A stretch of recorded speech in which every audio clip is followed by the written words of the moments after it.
반갑습니다. 이번 한 주도 예수를 쓰다 말씀 쓰기와 함께 힘차고 복된 한 주를 보내시기를 바랍니다.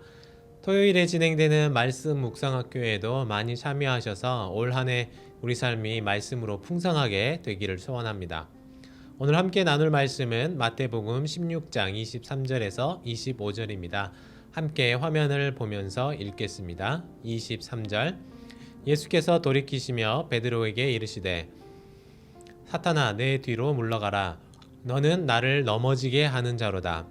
내가 하나님의 일을 생각하지 아니하고 도리어 사람의 일을 생각하는도다 하시고, 이에 예수께서 제자들에게 이르시되 누구든지 나를 따라오려거든 자기를 부인하고 자기 십자가를 지고 나를 따를 것이니라.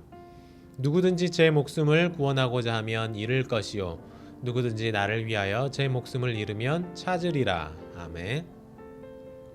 네, 방금 함께 읽은 말씀을 따라서 자기를 부인하는 사람과 십자가를 부인하는 사람이라는 제목으로 함께 말씀을 나누고자 합니다. 여러분들은 어렸을 때 학교에서 부모님 자랑을 해본 적이 있으십니까? 우리 아빠가 이런 사람이다. 또 우리 집에 가면 이런 게 있다. 우리 아빠 차 그랜저다. 뭐 이런 자랑을 하죠.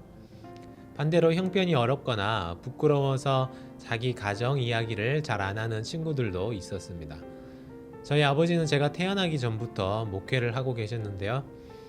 전 학교에서 아버지가 목사님이라는 얘기를 잘 안 했습니다. 가능하면 알리고 싶지 않았던 기억이 나는데요.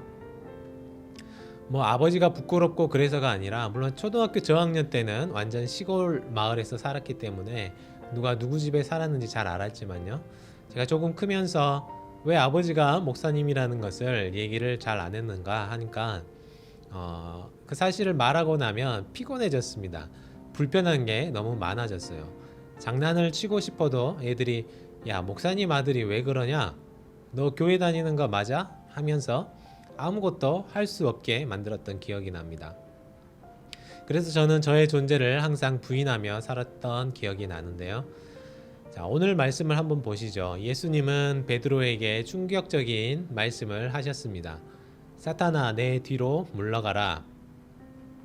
아니, 조금 전까지도 그렇게 다정다감하게 말씀하시고 밥도 같이 드시고 같이 주무시고 그랬는데 베드로를 사탄 취급을 하고 계셔요.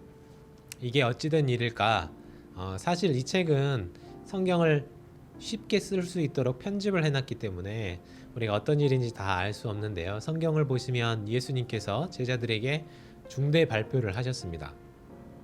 곧 있으면 예수님께서 핍박을 받으시고 십자가에 달려 돌아가시고 3일 만에 부활하신다는 사실을 드디어 알려주신 것이죠. 베드로가 예수님의 질문에 답을 했습니다. 너는 나를 누구라 하느냐? 하고 물으시니까 베드로는 주는 그리스도시요 살아계신 하나님의 아들이시니이다 라고 고백하였습니다. 예수님은 베드로가 이런 고백을 하는 것을 보고 이제 베드로가 어느 정도 준비가 되었구나 하고 판단을 하신 것 같아요. 이 정도의 신앙이면 십자가와 부활에 대해 알려줄 때가 됐고 그 의미를 받아들일 때가 됐다고 생각을 하신 것 같습니다. 그러나 다혈질이었던 베드로는 강력하게 예수님을 붙잡고 절대로 그런 일이 일어나서는 안 된다고 항변하죠. 물론 베드로의 입장에서는 예수님이 십자가에 달리시는 것을 두고 볼 수 없었을 것입니다. 예수님도 좋게 좋게 얘기하실 수 있어요. 야, 이렇게 나를 걱정해줘서 고맙다. 하지만 이 일은 내가 꼭 해야 하는 일이다. 이렇게 좋게 말씀을 하실 수도 있었을 텐데요. 그러나 예수님은 정말 단호하게 말씀하십니다.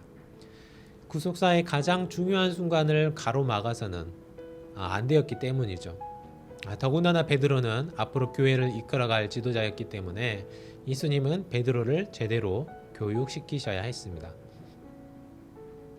예수님은 사람의 정으로 생각하는 베드로의 태도를 꾸짖으신 것입니다.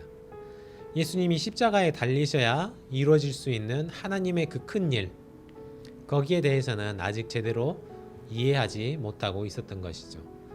어쩌면 베드로의 마음속에 예수님을 다윗과 같은 그런 왕으로 기대하는 마음이 있었을지 모르겠습니다.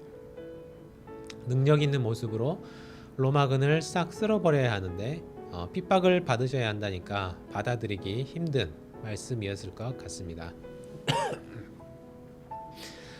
그래서 예수님은 베드로에게 말씀하시는데요. 누구든지 나를 따라오려거든 자기를 부인하고 자기 십자가를 지고 나를 따를 것이니라.